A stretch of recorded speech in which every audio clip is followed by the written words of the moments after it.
Okay, so here's a bit of a challenge for you. Let's take this one step more. Don't forget, the first thing that you should look at is what are the restrictions in this before you even go out and solve it. So again, let's do them over here. 6x has to be greater than 0, so then divide by 6, so of course, x has to be greater than 0. The next one is x plus 6 has to be greater than 0, which means subtract 6, x has to be greater than minus 6, which kind of, if you think about it, is now starting to get a little bit redundant here, because if you're greater than 0 and you're greater than minus 6, well, you know, you kind of cover some of the same numbers there. Look at this. X minus 1 has to also be greater than 0. Add 1, add 1. Of course, x has to be greater than now plus 1. So you've got three things to play around with here. Okay, the best way you could do this and say, okay, let's set up a number line. Here's my number line. Boom, put a boom.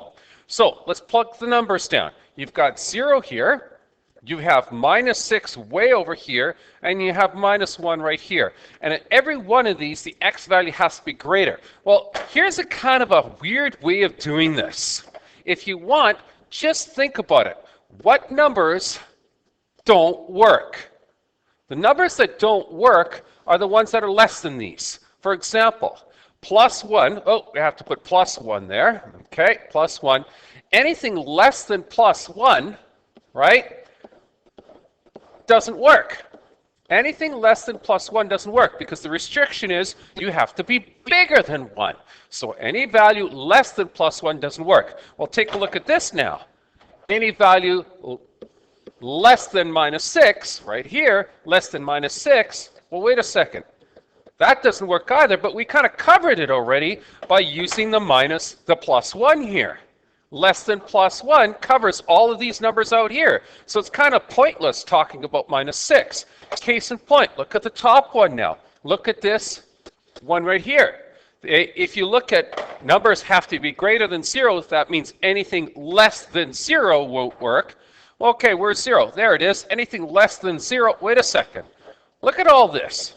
Look at all this right here. This tells me I've already got it covered, and all I really need to do is just say that they're less than, anything less than 1 ain't going to work. All of these numbers out here aren't going to work. So in other words, my only restriction that I really need, because these are extremely redundant, is just this one. So all I'm going to put here is all values have to be greater than positive 1 because that covers this value and these values here. So why repeat yourself 6 or 7 times? So what I'm going to do is I'm just going to get rid of all of these other ones over here and, oops, let's try it again.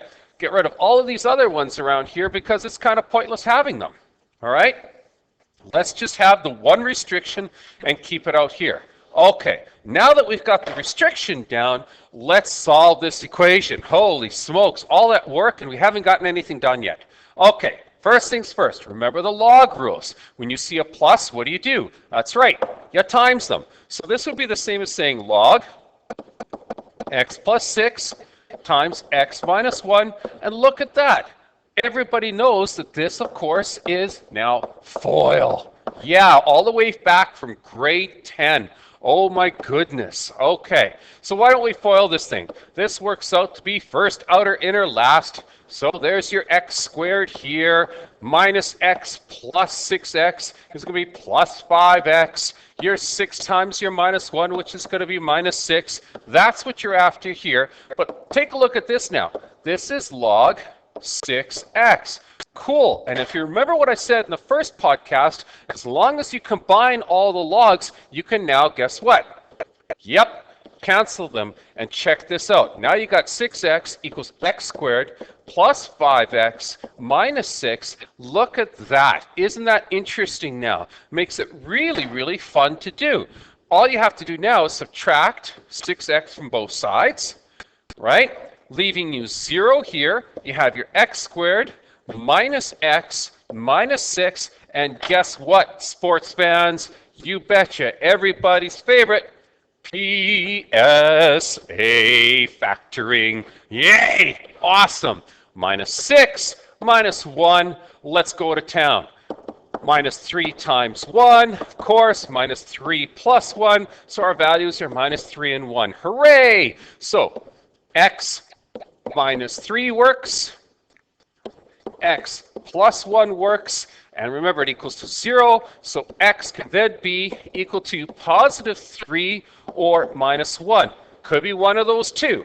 Well, easy way to figure out which one works is go back to your restriction. Your restriction said right here that X had to be greater than 1. Okay, let's go back to our answers. It has to be greater than 1. So that one's toast. That's the only value that's going to work. And if you want to prove it, go back and verify again. So let's go back and verify in our original. Our answer is positive 3. Okay, so let's make some room. Our answer is positive 3. Let's get rid of that. Plunk it in there. Log 6 times 3 equals to the log, and let's just do a couple steps in one.